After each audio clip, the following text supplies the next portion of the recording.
high school, going up a hill and have everything up on an isolated, landlocked hill. So pretty fun to be back. My teammates, the head coach now, and so it's really exciting just to see all the guys come in and all the changes that have been done, just to, to the building and everything else, and places that I've spoken, having a lot of memories. So it's a special place to me, and it's family, and man, they took me in with open arms. A little knucklehead kid who just loved to play football, took him out of the projects and brought him in and made him into the man he is today. So no doubt about it. I love Cathedral High School. I know you do, man. That pride, just anytime you talk about it, you swell up with pride. I love. I know you're back there today to get honored, right, with some of your teammates. So it's a big occasion, man. You couldn't miss that. I'm glad you're still getting to do the show, but I'm real happy about what you're getting to do. Yeah, you know what, and I've always missed some of these times, always because I was doing something, and I really said I got to break my neck. I'm not even going to tell you. I left today at 4 a.m. I know you were in your REM sleep at that time, especially Lucas for sure. But and on the road, and then got to stop and see some family before I came up here to Cathedral. So it was well worth it, and just excited. So I'm having a lot of energy. I'm wondering if I'm gonna run out of gas though, like 10 o'clock at night tonight. Like I go, I'm done. Boom. You're gonna make it. I actually woke up at 2. I woke up at 2 and got up and packed, showered, and did all my research for the show at 2 a.m. By the way, I went to bed at 7 o'clock. My wife was pretty upset at me for that. Well, I went to bed at 7. I was capable of doing that, Lucas. You should see his face. I am not. I could not do that. And I have trouble going to sleep. I'm having anything sleep related is not pleasant for me right now. But Mike Vrabel not yet at the podium. So here's what we know. Carson Wentz actually practiced today, Blaine, and the Indy media is basically passing it off as like he went out and did individual drills, that he was doing all sorts of stuff. Looked like nothing was wrong today. I know you've talked about this before. Sometimes people get up, they get the adrenaline, and maybe they can do something, but then it's how do you feel the next day after doing stuff? Yeah, that is really interesting. I've been down here and I've been on a couple of radio shows. So, hearing them say that he moved around and was doing some things, I was stunned, because I told him, well, you prepare for the offense.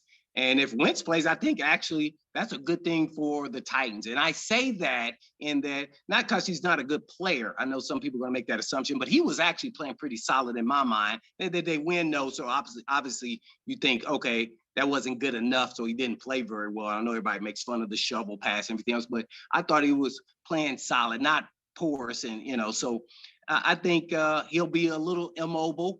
He'll be wanting to get rid of the ball. He's susceptible now to getting injured easier, and he's going to try to tough it out. So if he does, I think that plays in the hands to the Titans, because now I'm saying go after him. If you see that, you go after him and see, you test his mobility within the scheme of what you're doing in your game plan. But you may dial it up a little sooner than you want to, just to see and test him, see if he gets a little skittish. And the coach says, all right, you're not healthy enough. We got to get you out of there. I'd be shocked. But, man, guys are tough in the NFL. And, hey, guess what? They got something called the Toradol, and that Toradol still exists today. Yeah. I played through things. I felt like I was as young as Lucas. And the next day, I felt like I was as old as Blaine. So, hey, man, that Toradol shot, I don't know what's in it. It may kill me. So, you never know. Well, croak over tomorrow, you'll know why. It was the Toradol shot. All jokes aside. So, so that I'm not surprised, but if I was them, I'd play on the safer side and let Hundley or Eason. But they know how critical this game is. Right. You go down 0-3, man, you're fighting an uphill battle all season long. And really your only shot is trying to win the division, and hopefully you beat, the Texans and the Jags, because, man, that stuff's sledding there. So the odds are against them, but hey, bring it on. Hey, tighten up. Hey, I'm cheering for the Titans. I was always, you know me. Mike Vrabel, he knows you, and he's talking right now. Let's take a quick listen. Let's take a quick peek into Mike Vrabel's Friday press conference. He has already said, this is per Turon Davenport on Twitter, Mike Vrabel said he expects Taylor Lewan to be ready to go and do his job. Let's drop in live now and catch Mike Vrabel in progress. So we practiced. Anyone ruled out for Sunday? Yeah, isn't that John? Yeah, that's usually John's question. Sorry. But yeah, you'll figure it out, Ben. Roberson, Caleb Farley, and Ferkser. You mentioned it could be one of three guys for them at quarterback on Sunday. Do you have to prepare for each individual guy, or just their offense and what they do? I think that's a little bit of both, but probably mostly just they've got a lot of guys that we have a lot of respect for. Really talented backs. 2 tight ends they're willing to throw the ball to. Big receivers. So there's plenty of other guys there to worry about. It's just the focus of, we'll have to see in which direction they go on Sunday. Do you guys take hold at all of the fact that you can make them go 0-3, take a hole in the division as motivation, or is it just every opponent is sort of the same? Well, I mean, I don't think that's any motivation. I hope we go out there and we're ready to compete and finish and execute. But I mean, we've talked about, this is a division game. It's our first division game, and it's at home. So you'd obviously like to get off to, a great start inside the division. Titans had a stat they gave out this week about Julio Jones. I think in terms of closely contested catches, he's top of the charts over the last 6 seasons. What's that mean? I guess is that a tribute to sort of battle skills and, in terms of contested catches? Well, I mean, I think versus match coverage, there's going to be some contested catches in this league. That's something that we're very aware of. I think that's, I think you saw that the other day. Going up, getting the football, using his skill set, his length, his strength, all those types of things that, when the quarterbacks see a guy like that and they know that he can catch the ball in traffic, that they're going to give him a chance. And that's what Ryan did last week. When you have conversations with Dupree, how is he coming along just as far as like distancing himself from that injury? Well, I mean, I think he's still working, to be back and improve and just it's the recovery. I think that's where, that's where we're at now, is just trying to find out what's the best plan, for Bud each and every week. That's where it is. So you're talking about like recovery after games? Yeah. I mean, how it responds after games, and that's all part of, everybody's plan, whether it's Derek or Bud or anybody else. How cool is it to have the Oiler legends in town, and how cool is it to see your current players kind of talk with them and get to know them a little bit? Yeah, I mean, a lot of these guys don't remember, the Oilers like I do, and I told them, when you're an only child, when you want to play football, you throw the ball up to yourself and you catch it. And I used to pretend that I was, Billy White Shoes Johnson and trying to do the dance when I was little. And this is something that's special for not only our football team now, but for those men that played and built a foundation for this organization that were the Oilers that are now, the Tennessee Titans. And those guys are always welcome here. To be able to introduce our football team to 4 National Football League Hall of Famers, I think is pretty special. The type of men they are, the type of people they are. So, it was good to see those guys have fun and interact with those guys. Did you ever do the dance? Could I do it? Yeah. I'm not certainly doing it now. My touchdown days are over. Because my touchdown days are over. If we get a taunting on Sunday doing that dance, we're going to have a problem. Did you ever have a significant injury that you had like a lot of scar tissue and that you had to work through? I wonder how difficult that is if you had something like that. No, I never had a knee surgery. I mean, I guess the double hernia, probably some scar tissue there. So, every injury carries its own issues as far as recovery and kind of things that you go through. And, again, we make decisions about injuries as far as guys making it worse. Can they protect themselves and can they reasonably do their job? So that's kind of how we track things. Every coach got his own style. I mean, do you remember Bum Phillips very well, and what do you remember maybe about how he coached his teams? I don't really remember. I was too young to remember how he coached his team. I mean, I just remember, I guess, the hat and, the wardrobe. Thanks, guys. So that's Mike Vrabel. Interesting. Mike Vrabel and Mickey Ryan, both big fans of Billy White Shoes Johnson. I did not see that coming today, Blaine, but he, just like me, pretended to be number 84. That's why I wore number 84, was Billy White Shoes. Man, I know you're a big fan. That's why you wore that number even growing up, right? Even to Yes. this day. Now you had I think you're gonna have an opportunity to meet him, right? Oh, I don't know. I don't know. Oh, I think they're doing special interviews, and Billy White Shoes Johnson is on there. Oh, well, I hope so. If it is, I don't know. I'm serious. I don't know. Now, I have gotten to talk to him before at the Super Bowl a couple times, and I think people were the people who were working with him were like, "Man, you're really excited about this." I'm like, "That's my guy." I mean, Billy White Shoes. When I was growing up, that was my guy. So if he shows up or calls in or whatever, he goes to the front of the line for sure. Right now, though, Buck Reising. He's no Billy White Shoes Johnson, but he knows the Titans. He covers the Titans. Buck Reising coming up next here on Blaine and Mickey. Blaine live from Indiana. I'm live from the studio. Lucas is live in the control room, and we're going to be live for the next hour and 45 minutes with you right here on 104.5 The Zone. Stream every Titans game on the 104.5 The Zone app and at 1045thezone.com. All right, biggest game of the week coming up. My friends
Brett Hundley off the practice squad, or Jacob Eason? Which one of those three would you prefer? I mean, if I'm the Titans, I think that Eason would still be preferable. And I think it says something about the options behind Carson Wentz that they're trying to give it a go today on Friday. If I'm a defensive player, and I know Blaine, I'm sure, is going to speak about this at great length, I would love to see Carson Wentz out there, because not only is he not playing terribly consistent football right now outside of scripted plays, he's going to be on two bad ankles, and that's just a defender's dream. If you want to talk about capturing and not killing Kyler Murray, well, this represents the opportunity for you to just straight tee off on a quarterback who's probably going to be not terribly mobile if he goes. And what's interesting about Indy right now is, to the first couple of games, their offensive line, which they paid a lot of money for, has really been struggling. So there should be some opportunities certainly to get after whomever is the quarterback. Yeah, a lot changed in a year. And this is something the Titans have experienced when they had the best rushing attack and one of the better offensive lines in football in 2017 with DeMarco Murray, something the Cowboys have gone through. It doesn't last very long, that collection of talent, because of wear and tear over the years. You've seen their left tackle, Anthony Costanzo, retire. Now you're dealing with an Eric Fisher that's coming off an Achilles injury and did not look completely right out there on the left side. Quentin Nelson is still very good, but he's only one man on a five-man unit. Braden Smith was out injured against the Los Angeles Rams, and Kelly and their right guard have been solid as a unit. But again, this is just the depreciation that time and the physicality of the sports take. So, you're paying for past performance as much as you are future when it comes to these second contracts. But it is interesting to see the way that their running game is struggling more than anything, particularly on that first drive that the Colts had to start the game against the Rams, where they get it down to the 1 yard line. They run 3 straight dive plays because they're trying to show how tough they are, and they can't do it. So they run a run action pass on 4th down, and they get Carson Wentz sacked, and everything kind of spirals from there. Buck Reising spirals into our show every Friday. You'll know him from Buck Reising, which comes on before us, and from A to Z Sports, and from a variety of podcasts all around the Zone platform. It's Buck Reising on Blaine and Mickey. Yeah, no doubt about it. He spirals right into our show. And Buck, I have to ask you, man, you just talked about their injuries. What about our house?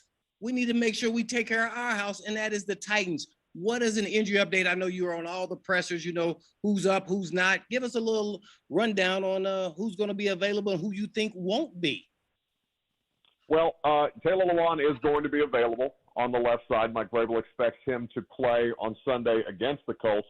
He has ruled Anthony Ferkser, Derek Roberson, and Caleb Farley all out for Sunday's game. Ferkser dealing with a knee and Caleb Farley with a shoulder. I know Titans fans are not thrilled with the proposition of yet another first-round pick having a slow start to their career, but this is the place that they are currently having to work around at this point. And the secondary, is something that's still in flux, right? With Dane Cruikshank probably going to start after Bradley McDougald blew his opportunity in Seattle and was summarily cut basically after the first half when they inserted Cruikshank into the game.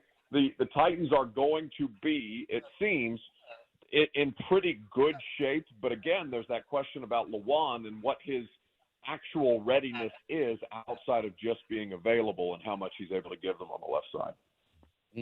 Man, no one's asked us. I don't know if he's been doing press conference interviews or not, but man, you think Autry's going to be a little lit this game, a little revenge factor here for Autry? Danico Autry is a man of precious few words, Blaine. He's a big fan of single syllables, and that's kind of how the press conference availability with Danico Autry goes. But listen, I thought him and Simmons were fantastic together. I thought the way that Bowen used them with those nose tackle and defensive tackle stunts on the inside were great at generating pressure against Russell Wilson. And I think that he was what he did say once he signed here in our first Zoom availability with him was basically, the Colts had money to pay me. They didn't pay me, and that's going to be on them. So I don't know if it's an outright revenge game for him, but it's definitely in the back of his mind. And they are a very effective combo, the two of them together, and that works to the Titans' advantage right now. No doubt about it. We're on with Buck Reising from the Buck Reising Show right here on 104.5 The Zone. I guess give us some little nuggets there, Buck, on some of the keys that you think if the Titans do well, at this and this on offense and defense, then they'll definitely have a shot of winning this game or will win. Well, it's hard for me to say they will win, Blaine, because their history against the Colts indicates that that's anything but a certainty. But they do hold the advantage, certainly when it comes to their skill position players against the back end of that defense. The Julian Blackmon clip went viral of him talking about having the mindset about tackling Derrick Henry, and that's all well and good, but they struggle to cover on the back end. That's really the biggest flaw so far with that Colts defense. It's still a good defense, and the guys up front can make up for inadequacies in the back end. But Rock Ya-Sin has been pretty inconsistent since they drafted him a couple of years ago. Xavier Rhodes was on the injury report the last 2 days. I anticipate that he will be on the injury report again today, and his status is in question. So they're going to be able to attack in the passing game when the Colts load up the box, because they're going to come into this thing with the same approach that the Cardinals did and the same approach that Seattle did, which is to stop the run and then make Tannehill try and beat you through the air. That was something that he was able to find success with in Seattle, and this is a home environment. So you would like to see Julio Jones have another good performance, if not, outstanding performance as he did against the Seahawks, and really A.J. Brown to just have some kind of consistency that makes him a threat on the outside. And then on the defensive side of the ball, I don't know that the Titans are better than the Colts outright up front, but they have struggled significantly to run the ball. That is what this offense is predicated on. Jeff Simmons talked about it throughout the course of the week. They run the same basic principles, whether it's been Andrew Luck a couple of years ago, Brissett, Phillip Rivers, whomever the quarterback is, now Carson Wentz.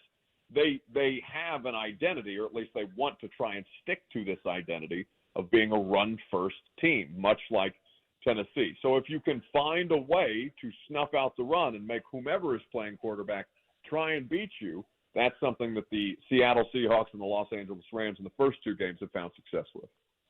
Buck, you touched on something there real quick, I guess, is the mindset of the secondary of the Colts in their tackling of Derrick Henry. What did he say to tell us that they know how to tackle the king? Well, they're saying you have to be physically, mentally, and emotionally prepared to want to tackle Derrick Henry. He's not saying that he thinks that they can, although I'm sure he would say that he thinks that they can. But what he was saying was, hey, no, you have to go into this saying, I'm going to tackle Derrick Henry. I'm going to be able to bring down Derrick Henry, because if you hesitate at all, he's going to throw you into the stands like a child, like he did with Josh Norman not too long ago, or bounce you off the turf like he did to Quandre Diggs not a week ago. So I respect that he is mentally coaching himself up to be like, all right, I'm gonna throw my body at the moving car. I'm gonna throw my body at the moving car. And when he does that, just pray to God that he doesn't end up on SportsCenter's Not Top 10. Yeah, well, I had that mindset every game I played, because everybody I felt like was Derrick Henry to me when I was playing. But we're on with Buck Reising from the Buck Reising Show. Buck, it's interesting. I saw you tweeted about this, and my wife and I had the game on, just in and out of the room last night for her, but I was watching it. And McCaffrey goes down, injured, a non-contact injury. That guy's such a good player, but he's just turning out to be less and less available. And again, like I said, you tweeted about this. As great as Derrick Henry is, one of his greatest characteristics is that rascal is always available.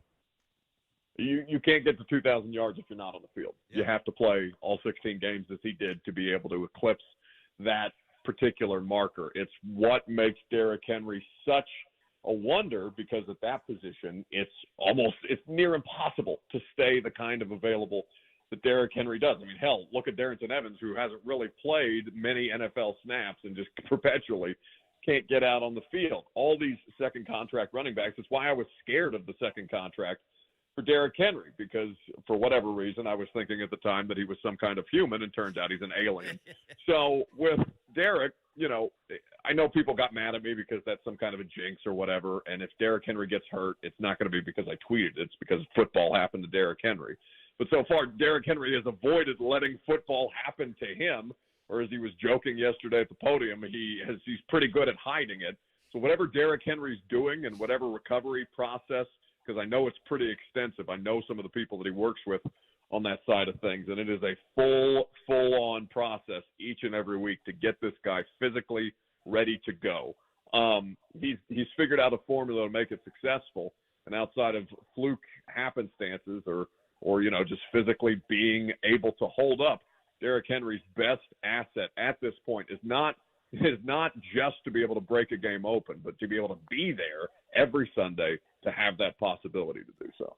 So he has success because he's always there. It seems like quarterbacks like Ryan Tannehill and now Sam Darnold are having success because Adam Gase isn't there. Sam Darnold, this is like the second most yards a quarterback is thrown for in his first 3 games with a new team. Tannehill is a completely different dude without Adam Gase. This has been a fascinating case study to watch. Yeah, so next time somebody takes or gives a job out based on a Peyton Manning recommendation and does no other due diligence, after the fact, you probably shouldn't do that just because Peyton Manning said so. That was so dumb what the Jets did. And now, I saw Kevin Clark's thread from The Ringer last night where he's saying, Darnold got better, Tannehill got better, LSU won the championship the year after he left, his high school team won the state championship the year after he graduated. Adam Gase is basically football poison, and you should probably avoid him. Buck Reising, never poison, joins us on Blaine and Mickey. I don't know. That was that was pretty toxic what I just did, Mickey, but I appreciate you trying to couch it. Why did you do that? You could not resist, could you? Because I think people that are bad at their job shouldn't continue to get rewarded with more jobs, and that's been Gase's entire career. That pisses me off. Yeah, you're absolutely right. I completely agree with you, but I just wouldn't have said it that way. But no, we're on with Buck Reising with the Buck Reising Show. And Buck, last week, Ferguson goes down. Julio's having a solid day, get his touchdown call back. A.J. Brown's having a tough day, some dropsies here or there. But some guy named Pruitt, it wasn't the Pruitt brothers from the Browns either, by the way. It was Mike Pruitt. Man, do you think someone else is going to step up, or the 2 big boys there on the outside going to have a field day? Because I don't know if Xavier Rhodes, I think he practiced the corner, but everybody's going after that Carey kid. I know he's a backup, but, man, I see 200-yard days by the receivers. What do you think? Man, I think that's exactly where their best matchup on the field is right now, Blaine. And as we talked about earlier, I think that they can very easily be exploited. And AJ, they have had success even last year when they got their asses kicked on Thursday Night Football. It wasn't because their opportunities weren't there down the field. They were finding ways to get open against the Colts secondary, and A.J. Brown had a pretty egregious drop in that game too. In fact, that's the last time I've seen him have that kind of a drop since prior to Seattle. So they are going to have those opportunities. This is a secondary, and again, they're all professional athletes. They can all find ways to make plays. I don't want to dismiss them outright because they haven't been great as a unit the last couple of years. But that's definitely the point where they're weakest collectively, and they should be able to – I think that they should be able to really, really find some plays, some success down the field if they can create their play-action passing game the way that they want to. How is Bud Dupree doing with the knee injury? I know he's limited, but everybody expects him to play on Sunday, correct? That's the expectation, but I thought Vrabel had an interesting comment today where he said they're still kind of figuring out the best way to handle his recovery process. It's as much about, how they're doing it and how it's responding to playing on game day, because he's playing a ton of snaps. And I know that people were seeing the Pro Football Focus, I can't remember who for Pro Football Focus tweeted it out, but the fact that he's only got 3 pressures on the year and Clowney has something like 8, and I'm not going to get into the pressures argument again versus sacks because we've all done that at great length. But for Bud Dupree, they are, however they're managing it, he's responding better than, for example, somebody like Taylor Lewan to the rehab and recovery process that they're going through. But it is, at the end of the day, still something that takes more time, because remember, it's just been since December the 2nd is when he tore his ACL, and he's out there and he's playing a ton. So they're clearly not worried enough about it to try and spell him more the way that they've been saying that they wanted to do with Harold Landry for years and just haven't done it yet. But it is going to be interesting to monitor how he continues to hold up as we progress through the season, because I do think that you have to be cautious with him, and that at this point, that caution, it's easy to forget just because you need help off the edge. You don't need to play him all of the snaps like they have been doing. One other thing, I saw John Glennon wrote an article about, the 10-game winning drives by Mr. Clutch Tannehill. I didn't read the article, but I want to see him be clutch in the playoffs. I don't know if that was part of that equation or not. But when you think of Tannehill, do you think of clutch? I mean, as a Titan, hell yeah. Are you kidding me? I mean, this is Blaine. I literally just got back from Seattle, where he had one of the best performances I saw from quarterbacking on Sunday, and certainly one of the best quarterbacking performances that I've seen him have in his maybe 2.5 year stint here in Tennessee. He is incredibly efficient and effective.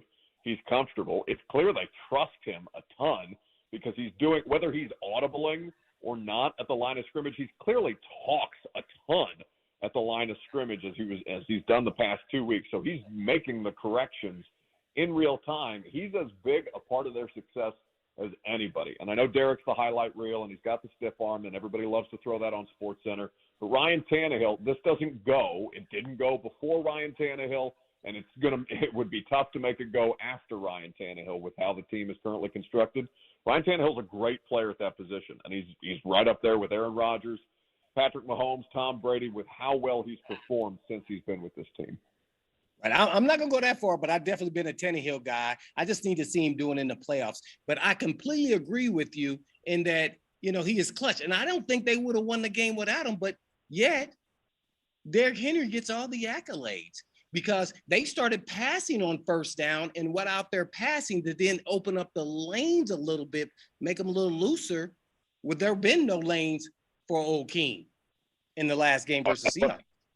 That's a lot of what happened against Arizona, right? They abandoned the running game pretty quickly, and then it just turned into, okay, we got to stop the pass, and the run's already suffocated. So what do we need to mess with all that for?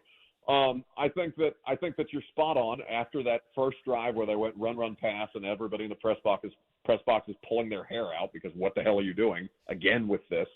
But Todd Downing, I thought, was much more, I don't think focused is the right word, but he was much more dedicated in his approach against Seattle than he was against Arizona. I thought the quarterback really fed off that, and it allowed those opportunities for Derrick Henry. Because if you look at the line play wasn't overwhelming. They weren't executing their blocking assignments as well as I think people might have thought they were, just because the box score for Derrick looked the way that it did. Derrick Henry is a special player. He can make those plays like a quarterback outside of structure. Derrick Henry can make plays outside of structure because he's special. Ryan Tannehill allows them within that structure to be able to make the plays through the passing game, the same way that Derrick Henry allows them to do in their running attack. Buck Reising hanging out with us here. Before we let you go, Buck, I know you obviously pay a lot of attention to college football on Saturdays. You talk about that on all your platforms. If you're Josh Heupel, put on your hat. Which quarterback are you starting tomorrow if both of your guys are healthy? Who you starting? Hooker, because I don't want to see overthrows, and I need to operate efficiently, and that's not something that Joe Milton does right now. Oh, there you go. That was quick. I think we got your second career there, Buck. I think you need to be a head coach.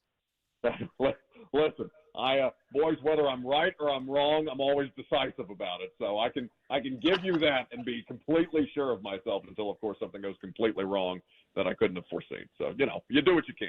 Uncle Buck, always good stuff, man. We appreciate it. People can always catch you before us. And even on Sundays, you'll be on at 9, and then we'll be on at 10. So plenty more Buck Reising coming people's way this weekend.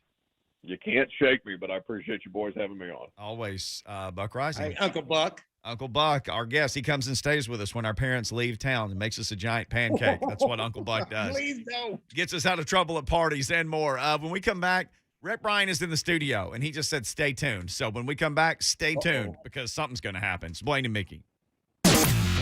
J. Mart and Ramon, you're part of the fam just for listening. You guys are awesome. This is probably one of the best radio shows I've ever listened to. J. Mart and Ramon, Monday morning starting at 6 on 104.5 The Zone. All right.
name them all. Olympians. They got everything at Cathedral. So he's one of the many talented people from his high school back there today as part of a special day. So very cool. They have TV screens in the classrooms these days with all this calculus here. My best buddy just came in the room, Nick Mello, who really actually had me running hills up this hill to get to this campus. I was running them with him. He's naturally running his own company now. He went to Butler too, by the way. Yeah, man. This is this is my life, man. This is my family here, man. So it's good to be back. Always refreshing. Brings a bolt of energy. Just coming here and just thinking about all the good old days. And this was part of my life and developed me in who I am today. Well, I get to work with who you are today for 2 hours every day, so I appreciate who you are today. I appreciate Rick Bryan. And he's in the studio, Blaine. He was like, hey, I'm going to come in later. So his microphone is open. He's got like a headset on. He's got really 2 microphones. So he must have a lot to say. What's going on, RB? Man, I know how jazzed up you are about this Oilers reunion. Yes. And, how much that means to you. And it means a lot to me because I remember all these dudes when I was a kid, pretty much. And, you said, well, are you going to bring like Billy White Shoes Johnson on the radio? I'm like, you know what? That would have been a great idea. I don't have something. Oh, you didn't do that right. I don't have something that spectacular. But what I do have is peeling through something in my old football card collection. I got something to send to you right now here. Okay. Oh, man. What did he give you? It is a Billy White Shoes football card. It's signed. Yeah. By Billy White It's Shoes. 2004 Upper Deck Legends football edition, and it's an autographed card of Billy White Shoes Johnson legendary signatures that I've had in my collection for many years. That's the guy that used to do the wiggle with the legs, right? That's it. The I was a little 84. toddler, Yes. but I remember looking back at some videos on YouTube on him. Oh, yes.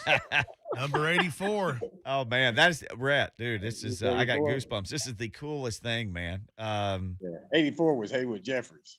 Well, for you, certainly. Hey, That's a different 84, but yes, you're right in both cases. let's talk about this for a second, though, because the Titans honoring the Oilers, which is their history, which is their perfect right, and something that everybody I know is enjoying, except for people in Houston. That's right. And the people in Houston are madder than a wet cat about this. And I was thinking about this. A wet cat? Yes, think how mad a wet cat is. That's what I call my son when he gets mad, is the wet cat. So think about this. Everybody who loves the Titans, they always talk about Steve McNair, Eddie George, Bruce Matthews, Blaine Bishop, Frank Wycheck. Right. Think about it. What were all those guys? Houston Oilers, all of them. Yes. Oh. All you guys, Blaine, who are the backbone of this whole thing, who built the whole thing. They built it on the backs of all you guys who came here and helped start this deal. All you guys were Houston Oilers, and you were Tennessee Oilers, and you were Tennessee Titans. I mean, I'm looking at you right now. I'm doing a radio show with you. Rhett Bryan covered those Oilers teams. The Oilers are the Titans, and the Titans are the Oilers. You can hate that in Houston all you want, but it just is what it is. Yeah, I mean, you can't have the Titans without having the Oilers. It just doesn't work. And look, as a caveat, when Mr. Adams wanted to move the team to Nashville, and he, was in concessions with Commissioner Tagliabue in the league and all that, one of the concessions, he's like, look, I know I'm going to give up some other things in other places, but I'm keeping my NIL, if you will. I'm keeping all the history books, the whole deal, the powder blues, the whole Columbia blue, everything. I'm keeping all of that. And, look, the fact that here in a couple of years, you're going to be able to wear throwbacks. Now, that's a day I'm ready for right there, is to see that. But, yeah, this is really we talked to Warren Moon on an official Titans podcast that is Oilers-centric, Mike Keith and I, and he is so appreciative of what Amy Adams Strunk is doing to try just remembering all of these guys, because you're right. If you're a Houston Oiler only, because you played several decades ago, you're kind of in purgatory. You don't have an alumni weekend. You don't have a, because you can't really do anything in Houston. And so she's, there's 80 guys coming in here in this thing. And I mean, it's a who's list. I mean, Mike Rozier's going to be here this week. Mike Renfro's going to be here. Whoa. You know, you're talking about should have. By the way. Yeah, you should. Yeah, and he went to school with Mac. He went to school with Coach Mac. He was a freshman when Mac was a senior at TCU. And you talk about a guy, you know, this is the controversy with no instant replay in the 79 AFC Championship game against the Steelers. Yeah, imagine the Steelers getting a call. Robert Brazil, Dr. Doom, spoke in front of the media earlier today before practice. He said, I guess we're all Oilers, but I think we're going to die as Titans. And I'm okay with that. Oh, wow. But there's some, Billy White, Shoes Johnson, Warren Moon, Webster Slaughter. I mean, you name it. There's a lot of great people here this weekend. And, Blaine, that's part of your history. That's got to be a cool thing for you to have all these guys here, because some of the later ones are guys you would have known or played with, or you played with Warren Moon, for goodness sakes. Yeah, I got 1 year with all of some of the great players that I watched actually growing up, as a kid, in middle school and high school. And then to get to, play against them in practice every day was pretty phenomenal, in that I learned a lot from just that 1 year, the things I need to do. Webster Slaughter, I was playing slot. A lot of people don't know I was playing corner at the time. And he really helped me develop as a slot corner. And that became the nickel, then the dime. And his quickness and stopping on a dime was just impeccable. It was, nobody could touch it. And then, naturally with the wear and tear from the Cleveland Brown days, one time he planted too many times, and ACL, and then boom, you're in year 11, and then you don't recover. So I hated to see that. But seeing, William Fuller, Sean Jones on the defensive side, we had Chris Dishman, Haywood Jeffries on offense, Curtis Duncan. I think some of the guys are going to be in town as well. Richard Childress is going to be here this weekend. Ray Childress. Ray Childress. Yeah, Richard could come too. Yeah, he's the NASCAR guy. Sorry, got my Childresses wrong. I got one year with some phenomenal, great players. And that's just to name a handful of them. So just think, I played Mike Munchak's last year. Yes, as an Oiler.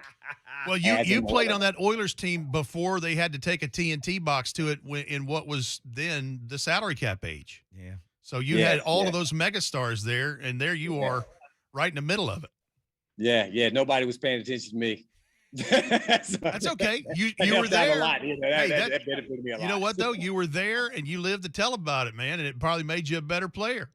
But one thing I didn't know, and Mickey kind of alluded, he named a whole bunch of players that were part of the process that were Houston Oilers, Tennessee Oilers, and Tennessee Titans. I want to give you a quiz question there, Red. I know you and Mike Keith know all and everything about the organization. Okay. And that is, how many players were Houston Oilers, Tennessee Oilers, and Tennessee Titans? Can you name them? Well, there's Eddie, Frank, Steve, you, Bruce, Marcus Robertson. I'm sure there's more. I thought you were going to ask me, like, do I remember Hisham El Mashtub on the offensive line, or Isaiah Mustafa? Because I don't remember, and I don't know the answer. I was just assuming, but there's more than what I named, obviously, but yeah, you're right, because roster turnover every year. So there was roster turnover the 97 season, the 98 season, the 99 season, but I'd say there's a few more there, but not a ton more. But B-Hop would have been another one, Blaine. Your guy B-Hop. Brad Hopkins, that's right. That's exactly right. Well, but listen to the people we're naming, though.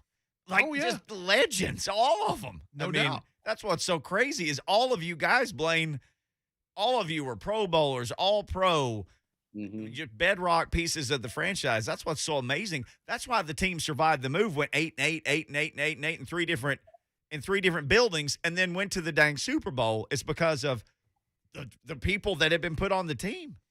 Oh, I'm convinced that y'all, those vagabond years for y'all is where you cut your teeth. I'm convinced of that. And, Javon Curse was the lightning in the bottle that put everything in the tipping point over the top, and the rest is history. Yeah, there it is. Red Brian. All right. Well, we have to take commercial breaks. Or I could go all day on this. I just wanted to pass something along to you, because I know that's your guy. Billy White Shoes Johnson, I loved watching him play when I was a kid. But anyway, it's a little Oilers thing, and it gave us a chance to talk about some Oilers stuff. And Yeah. Hey, now the Titans got to go beat the Colts and go 2-1. That's what's got to happen there. Absolutely. Make the Colts All right. 0-3. All right, I'm about to go Google Billy White Shoes Johnson, see if I remember. All right, Blaine's going to watch highlights here. Let us old guys talk about it. He's going to watch some videos. I would recommend, if you don't know about him, because maybe you're younger and you don't know, seriously, watch some Billy White Shoes highlights. You will be mesmerized that this tiny human being could do what he did on an NFL football field. Seriously, go watch the highlights. And Billy a Generation 1 end zone dance, too, touchdown dance. I mean, you know, there aren't many of those guys back then. No, the funky So, chicken. that's right. Billy White Shoes. All right, hour number 2 coming up. We'll get into some college football talk and Jags and Gators talk with Matt Hayes. We'll tell you who's injured and who's not. We got all that information with the Titans and the Colts next. Listening to Buck Reising will give you all the info you need on the Titans. And if you feel his opinion is wrong, he has a built-in excuse. It's because I'm wearing like long shorts today. My shorts come down to my knees. It's affecting my judgment. I can't be doing this. The Buck Reising Show, Monday from 10 a.m. to 1 p.m. on 104.5 The Zone. That's all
weekend. Rhett Bryan jumped in with us the last segment, said about 80 former players. It's a who's who of Houston Oilers that will be there. So can't wait to see that game on Sunday. Now, here's what we know about some injury stuff. You may have just caught this in Lucas's update, but Mike Vrabel today ruled out 3 people. He said Derek Roberson, Caleb Farley, Anthony Ferguson. He ruled those guys out. He was asked by Ben Arthur of the Tennessean. And he goes, come on, Ben, that's John Glennon's question. What are you doing? Okay, here's who's out. So he had to bust his hump a little bit. Dupree going to play. Taylor Lewan set to play. Practice all week. Jayon Brown actually spoke to the media today. Jayon said, I look forward to playing on Sunday. So you do get some guys back.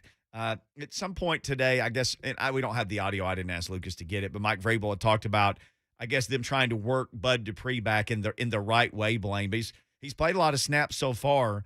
I really look forward to seeing what he's like when he's fully healthy. I mean, as you pointed out, he joined the team.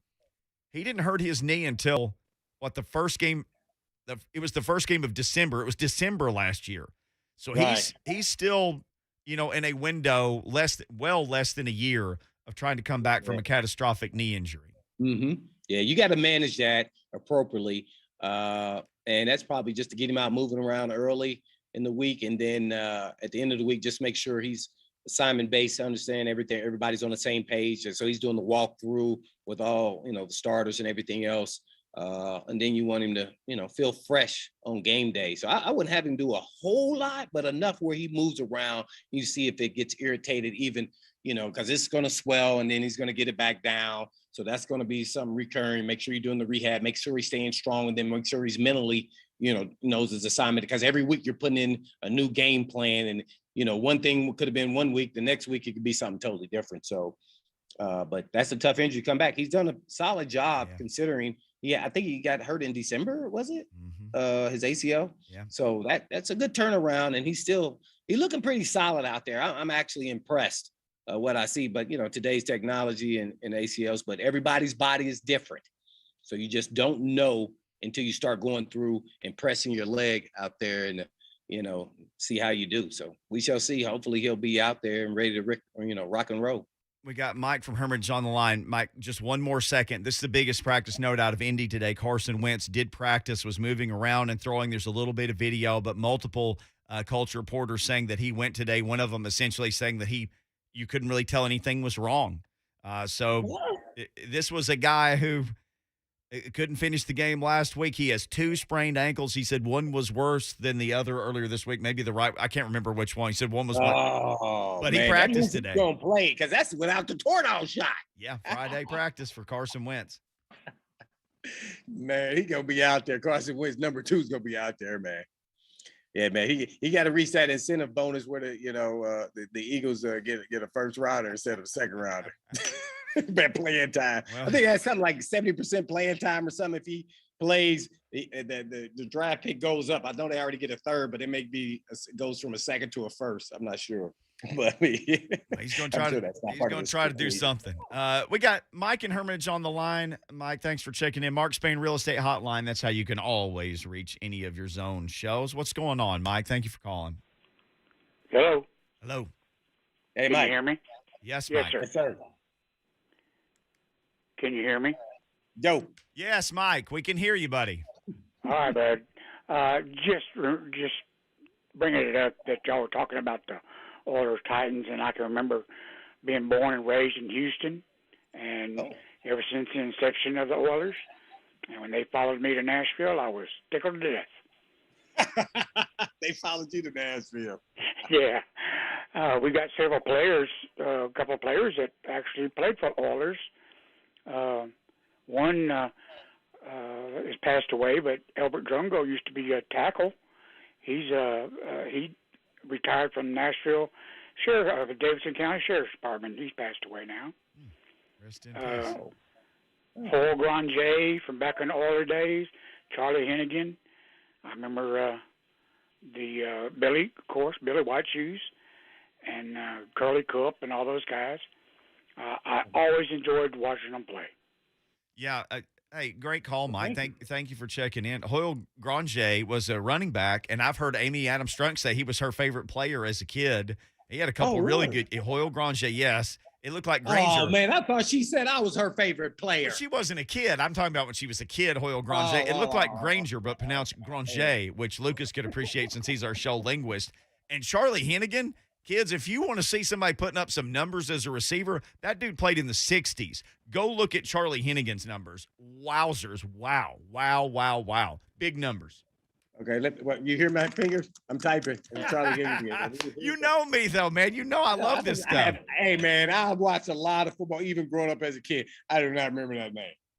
Charlie Hennigan had some huge numbers in the 1960s. When the Oilers came out, their quarterback was George Blanda, which if people from the 70s go, I remember him. George Blanda played until he was, 48 years old for the Raiders as a kicker and a backup quarterback. Right, I remember with the Raiders. And was like, smoking on the sidelines. But George Blanda played football in 4 decades, Blaine. He played in the 40s. You just made my neck hurt when you just said that. This is a real thing. Lucas on his phone. He's probably Googling this. George Blanda was the original Oilers quarterback. They threw it all over the place. He played in the 40s, the 50s, the 60s, and the 70s. He played football in 4 decades in the NFL. 4 decades. Oh, well. Yeah, and he was smoking cigarettes in the locker room. Yes. Which you were talking about your first year, all the legendary Oilers that you played with. There was a guy smoking in the locker room your first year. That's how much the NFL people don't even believe us. It was. I mean, his name was Eugene Seal. He was the only guy. And I walked in there and I couldn't believe what the heck the 90s. I was like, this is 93. And guess what? He was cut, but he came from the CFL and he was like a missile out there. Offensive linemen hated him. He destroyed them. He was only like 5'11", 260. Hey, George Blanda started with the Bears in 49, retired with the Raiders in 75. Yeah, I know my history. That's crazy. Yeah, but yeah, the smoking and cigarettes, that was a thing, but that he was the only guy. So I got one last guy of that era, at least in his mind. But he didn't play. He was cut. But he'd been on the Oilers like 6 years at that point. Yeah. He did have a little bit of a career, and he was ex-military too, right? It was an interesting. This guy was tough. It's tough as nail. If I'm going down that dark alley, that's the guy I want right there. We'd light up a cig, light up the alley. No, leave him alone. Leave him alone. Oh my gosh. Yeah, that was during your career, literally in the locker room. Right. It was the last holdout of the guys who still smoked on a pro sports team. Yeah, that was that blew me away. It really did. It stunned me. I'm like, whoa. I had to tap somebody and say, hey man, he's smoking in here. Like I said, was that a square? But I mean, he's like a cigarette. Can you imagine now? Hey man, he gonna run out of breath. We out here in Houston, man. I can barely breathe anyway. That guy's gonna fall out. Shoot, this problem. Oh my gosh. Who's the most likely current NFL player to just be smoking a cigarette at halftime of a locker room? Ooh, that's a good one. I like that, Lucas. Who would you? It just looks like they'd be a smoker. Oh. Or just like a bad, I don't give a bleep guy. Like, I'm going to do whatever I want to. Would have been Jay Cutler. Oh, well, he's not a current player, but Jay Cutler, maybe. Well, all right. I'm going to go down the quarterback rank. Ask Matt Hayes on the other side. Carson Wentz. Aaron Rodgers. Come on, man.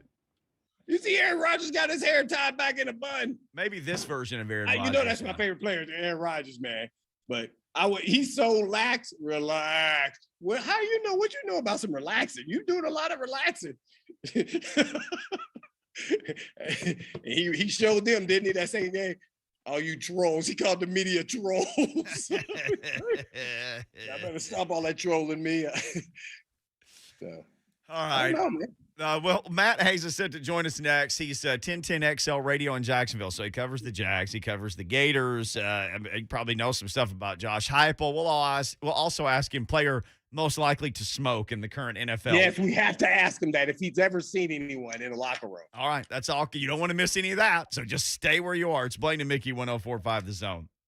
Coming up today on the 3HL. It's Friday. You ain't got nothing to do except listen to the 3HL, and we've got you covered. You better hang in there because we got SEC Network's own Peter Burns. Kind of my nemesis.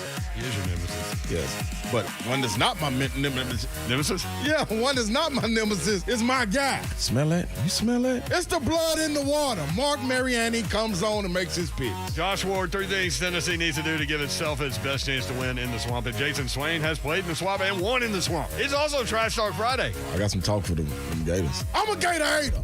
Today, starting at 3 p.m. on 104.5 The Zone.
in Jacksonville. What's going on, Matt? Always good to catch up with you.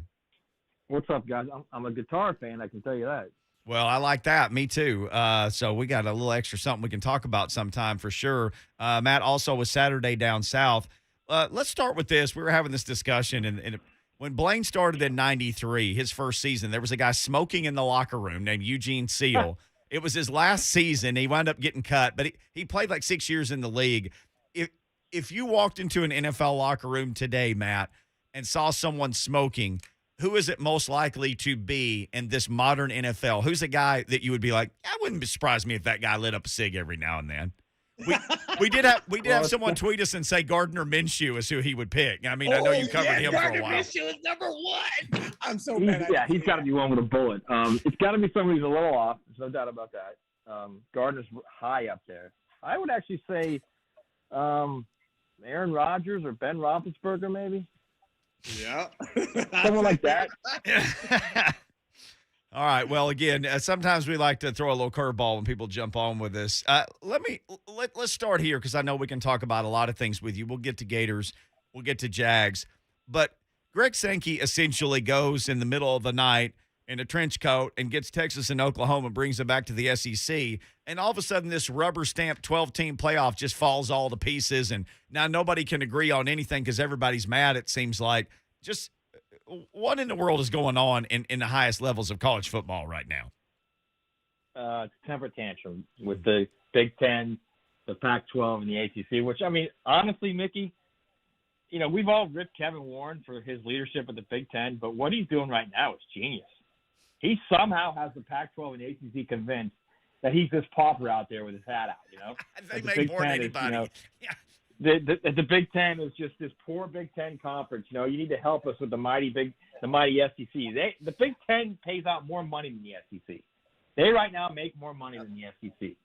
So it's interesting what he's done. I don't think the playoffs falling apart because I don't think there's no other option. The only other option is 4 teams sticking as it is, which the SEC is fine with. They don't care. They'll stay at 4. Greg Sankey has said that many times. He said it on my radio show in Jacksonville. He's very happy at 4. So the only other option is 12. And if you're going to 12, the only way you're going to get everybody on board is if you go with the plan that was originally submitted. And believe me, the presidents right now on that management council do not want it to look like there's 8 conference commissioners that want it and 4 that don't, and that's why they're going to pass whatever format they have. They want it to be unanimous, just like the SEC always does, unanimous, because you don't want anybody saying, well, I don't like it, because then down the road, somebody can say something down the road. It's, look, I told you we should have done it this way, or you're going to get people complaining about it constantly because they didn't get their way to vote about it. It will be unanimous, and my guess is, Mickey, it's going to be the exact playoff format that they handed out a couple months ago. It'll be that. That's what they will use. Okay, before I pass you to Blaine, though, I have to, since you're on the subject, how about the alliance? How about those guys banding together with the alliance? Is that not the greatest thing ever? I mean, it's so childish. Seriously, it's just so, because any of those 3 conferences had Texas and Oklahoma called them and said, hey, we're interested in joining, they would have done backflips to get them in their league. Okay, it's such a sophomore temper tantrum, but you know, whatever you got to do, man. Whatever you got to do at this point. Oh, love catching up with Matt Hayes to talk all things college, NFL. He covers it all. Well, Matt, you're a lot smarter than a lot of us, and even some of these commissioners. So kind of lay out the plan you would have for the NCAA and the playoff system, or would you change it at all? You know, I think 4 works. I think if you're going to change it, it may as well be significant change. I like the 12 team that they came up with. I think the only thing I don't like about it, Blaine, is I don't think you're giving enough to the top 4 finishers. Like the 4 teams that get the bye in the first round, they still don't get a home game. And I think there should be a home game of some sort for those guys that finish in the first 4 in the rankings. I don't know how you do that. That would certainly kind of cut into your idea of using the bowls. But there's got to be more of a, hey, you finished in the top 4, you deserve a home game. It's odd to me how the other 8 in the rankings, 4 of those teams, so in other words, we're talking about 5, 6, 7, and 8, will host a playoff game, and all that comes with hosting a playoff game, and it's just the pomp and circumstance, and of course the money it goes to them, but it doesn't go to the four ahead of them. So to me, that's a little strange. But I like what they came up with. I say that let's roll with that. We're on with Mike Hayes with 1010XL in Jacksonville to talk Vols and Gators, but we have to ask you at least one question about the Jaguars, and I'll combine it. First of all, is Urban Meyer going to make it through the season, and how is Trevor Lawrence developing at this point, 2 games in? You know what's funny, Blaine, is I was talking with a guy who's really close to Urban last night about this, and the one thing that really is strange to me is, you guys know this, in college, Urban was an absolute maniac on the sideline. Maniac. Into everything. Coaching everyone. He was the special teams coordinator, both Florida and Ohio State, even though he had one. He was the guy who ran special teams. He was always in with the offense groups during games, always in with defense groups during games. And now here he is in the NFL, and he's literally just standing there on the sideline with his hands on his knees. And I don't think it's because he's overwhelmed. I don't think it's because it's completely different. He doesn't understand the NFL. I think it's because he came into this thing thinking, all right, I'm going to let these guys do their jobs, and I'm going to be a CEO type. And that's just not who he is. He needs to get his hands dirty. He's got to get himself into all this stuff like he did at the college level, because that's who he is. That's the coach he is. I think once that happens, once he becomes that guy who's involved in everything again on game day, I think you'll see this team change a little bit. And through 2 weeks, I know it's early, but what do you think about Trevor Lawrence? Good and bad. Good and bad. But I think a lot of it, and Blaine, you know this because you played in the NFL. It's the passing game is not just simply the quarterback. It's protection. It's the quarterback throwing on time with anticipation. It's receivers getting open, getting separation. And if any of those three don't work on every single play, then you'll have a problem somewhere. So I think you see the arm talent, you see his ability to throw with accuracy when he has time. But I mean, let's be honest, their receivers are just average. Their offensive line is just average, and that's a lot to ask of a rookie quarterback to go in with just average and to complete 65, 68% of your passes like typical NFL star quarterbacks do, and to not make mistakes like typical star NFL quarterbacks do. And he's in a tough spot right now. It's gonna be a baptism by fire, no doubt about it. One team that is not average, and that is the Florida Gators doing the chomp. Man, they almost snuck away. And one thing I take away from that Bama game, I know they lost, is that they believe that they can beat Bama. There's no doubt about it. So what does UT have to do to just stay in this game? Because if you're in the game in the fourth quarter, all bets are off. Yeah, no, I agree, Blaine. The problem I have with Tennessee is twofold. I don't think they're any good at quarterback, which if you're not good at quarterback, you're in deep trouble in any level of football. And then defensively, I mean, I keep hearing about Tennessee's run game, their great run defense. I mean, look who they played. That's not a good Tennessee defense there. And it's going to start to get exposed week after week in the SEC. If I'm Tennessee, the idea I have is you just do who you are. You are. You do tempo. You get after it. You try and score as many points as you can. And then just don't turn the ball over. If you don't turn the ball over, you got a chance to get it to the second half. But I think what you've seen with Tennessee the first 3 weeks is not what you're going to get through the SEC season. I mean, Josh has got a very heavy lift on his hands right now. He's got work to do, and not only the actual personnel on that team, but getting everyone to believe and be on the same page. What do you expect in this game? What's your prediction on score, I guess? Oh, I mean, if you're talking about gambling, I think they cover the 20-point spread. It's just, if Tennessee starts turning the ball over, it's going to get really ugly. If Tennessee holds on to the ball, you might see something like 35-14.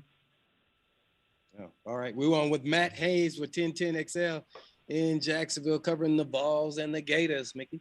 So, Matt, obviously being where you are in that part of the world, you would have great proximity to UCF. When you saw what Josh Heupel did there for a couple of years, then you're like everybody else. You find out that he's getting the Tennessee job and he takes it.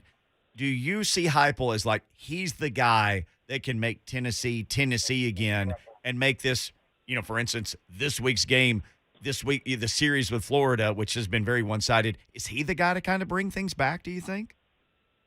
Mickey, I actually lived in Orlando for almost 16 years. So, I mean, I'm very close to that UCF program. I can tell you this, man. That's a big statement that you just made. Make Tennessee Tennessee again. I don't, and I've written this in the last couple of years.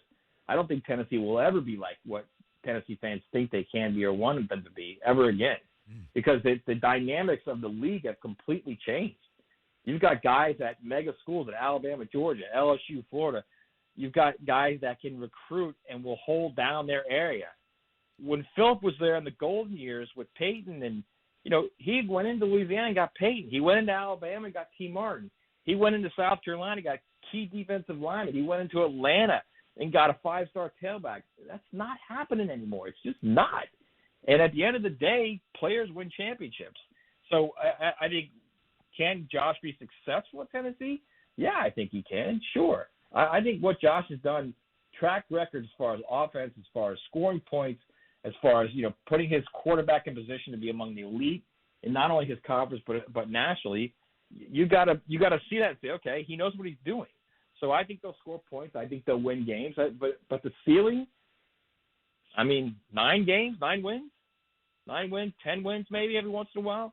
I just don't see them becoming the elite national team that they were in the 90s, because I don't think geographically, as far as recruiting, it fits for them anymore. Do you see that it could possibly, if you say, okay, not on a regular basis, could they have those years, maybe you think, where they catch some lightning in a bottle, maybe find like that, maybe? Yeah. That's like, honestly, Mickey, that's like Florida's quarterback right now. Their quarterback, it's Emory Jones, but their quarterback is Anthony Richardson.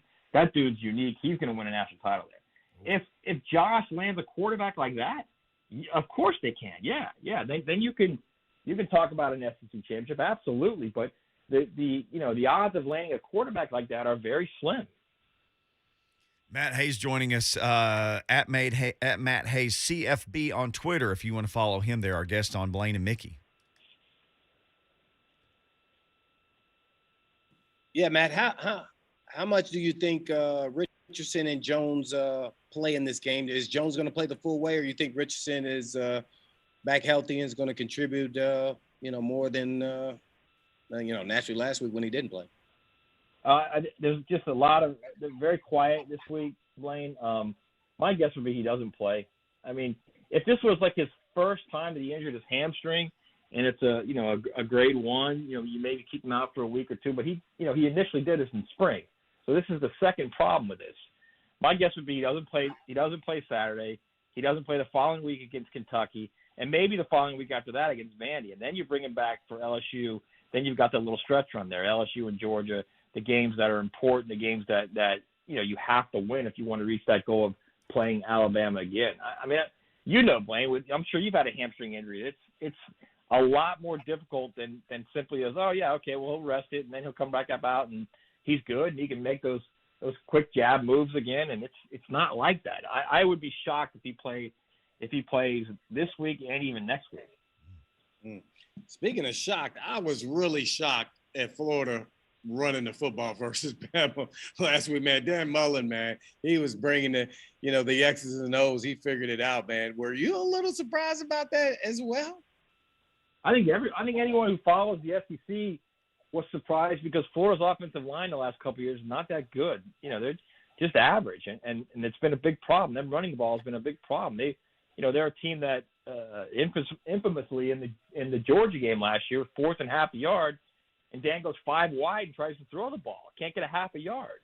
So yeah, I think a lot of people were surprised, not only the way they manhandled Alabama up front, and not only the way they ran the ball, but I think it was what really surprised me more than anything is, in the post game, Nick Saban's talking about mental errors and they play to the standard of themselves, and it's a lot of mental errors, Nick. It's really more you couldn't get off blocks.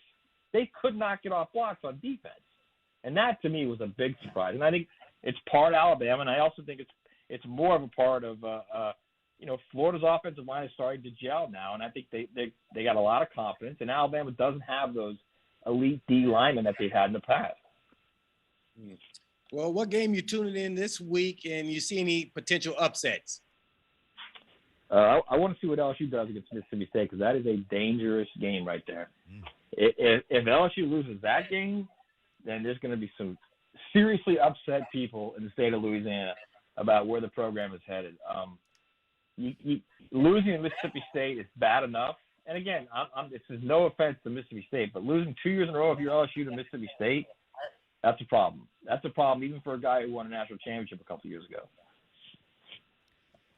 Hey, Matt, on the way out, we were talking to Ross Dellinger yesterday, and he used the P word when talking about college football. He said he feels like there's parity this year, and he said we've seen so many early matchups against good teams. He said that's kind of what he was basing it on. It seems like we've just kind of penciled in the top four so long. I mean, dare I say it, is there some parity in college football this year? You know what, Mickey? You know what I really think it is? I think it's the quarterback position. There's uncertainty there. Ohio State, uncertainty with C.J. Stroud.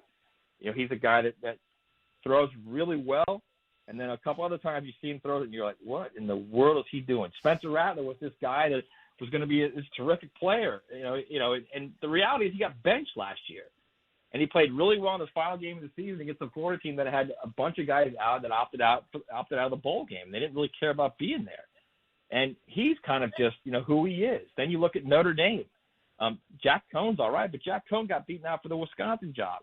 So you look at all these programs that are there at the point where they're typically among the college football elite, and look at them now. They're all kind of uneasy at quarterback. I think that as much as anything is what kind of leads to parity. Will it change as the season goes on? Sure, it could. They could get a little more comfortable and a little more confident. The passing games of those schools could get better. But right now, I think that's the reason why you're seeing Ohio State with a loss. You got Notre Dame could have a loss after this week against Wisconsin. You've got teams that Clemson, another one, teams that you would typically say, okay, here they are. They're struggling a little bit. Matt, great stuff, man. Tell your crew on Primetime we said, hey, you guys are the best. 1010XL Primetime. You can follow Matt, and you need to on Twitter at Matt Hayes CFB, and you can read him at Saturday Down South, man. Thank you. Thanks, buddy. Okay, brother. Thanks, hey, we're going to see you in New York for the Army-Navy game, right? Oh, I can't wait. I hope so. Hope we're all back this year. Can't wait. All right. Appreciate it. Yes, sir. 1010XL guys. It's like the four horsemen of the apocalypse. They got four guys on their show, and they're just all like Leon Searcy, who you played against, Blaine, Matt, Joe Cowart, and Ryan Green. Four great dudes that do a show. Love catching up with them anytime we can. When we come back, we'll call our shot. Mike from Philly wants to weigh in on which NFL player I don't know how we got who would be the most likely current NFL player to smoke. If you missed that earlier, we'll explain when we come back. Wayne and Mickey, 104.5 The Zone. Lucas. It's the two best teams in the AFC South as the Titans and Colts go at it from Nissan Stadium with early positioning in the division on the line. It's going to be a good test. Coverage starts Sunday morning at 9. Then the kickoff at noon on your home for Titans football. 104.5 The Zone.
We ask, like, okay, who would be the guy to do it?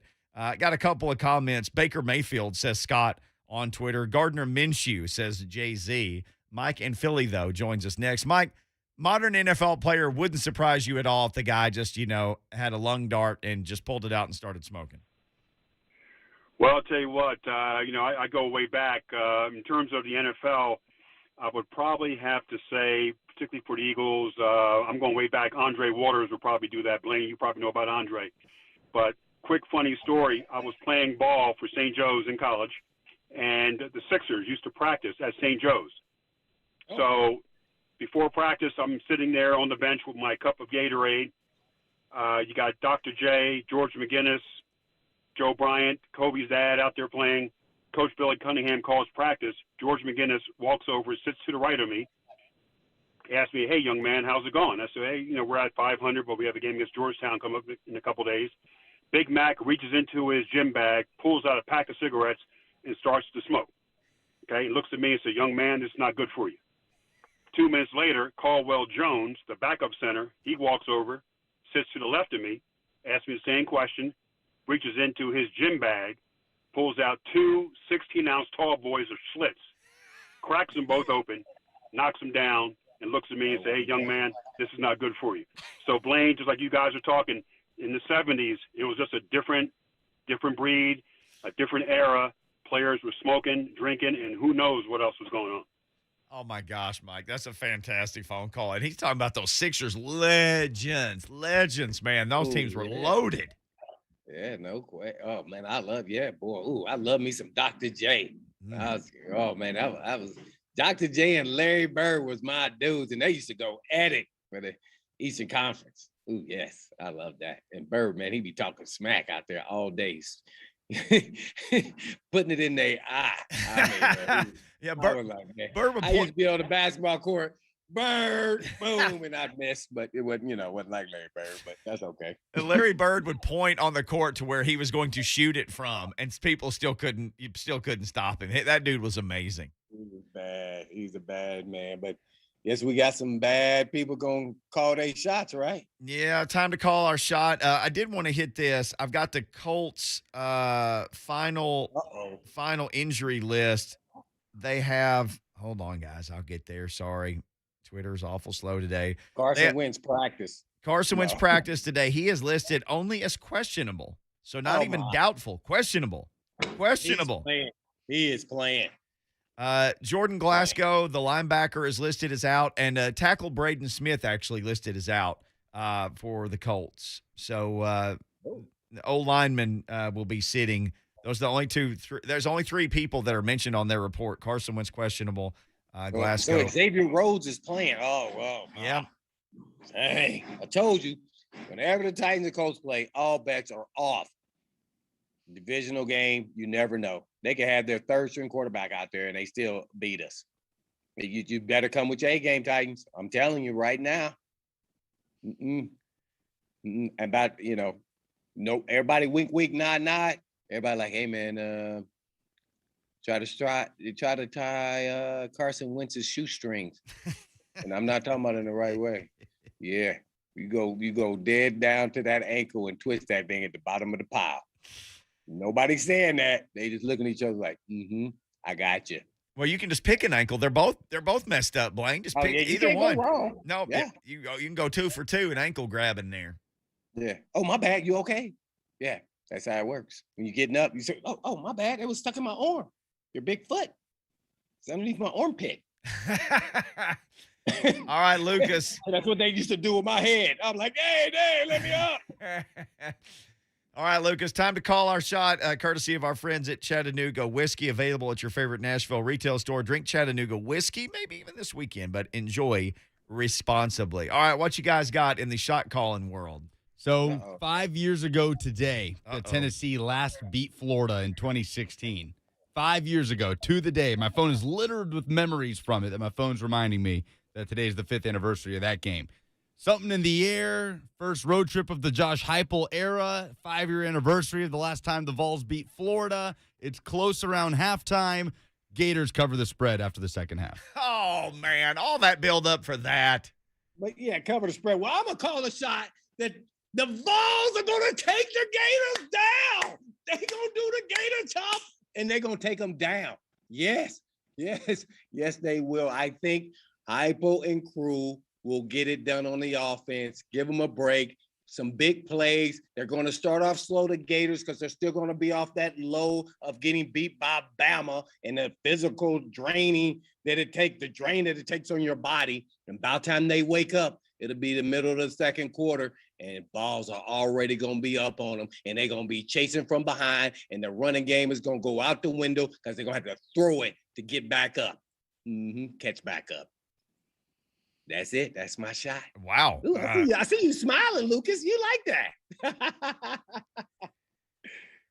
Blaine just calling it, man. Wow. Okay. I feel like anything that we do will be anticlimactic after that, but here's my shot. I think the Titans beat the Colts. There's all kinds of metrics that say that the Titans don't cover the spread.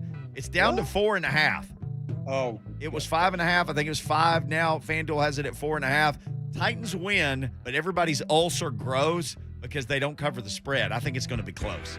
All right, I'm going to go film practice right now. Okay, I got to go. Bye. All right, Blaine's in Indiana, so he's going to do some recon work. Time for us to go. 3HL up next. Hey, have a great weekend, everybody. Enjoy football tonight. Enjoy high school football on The Zone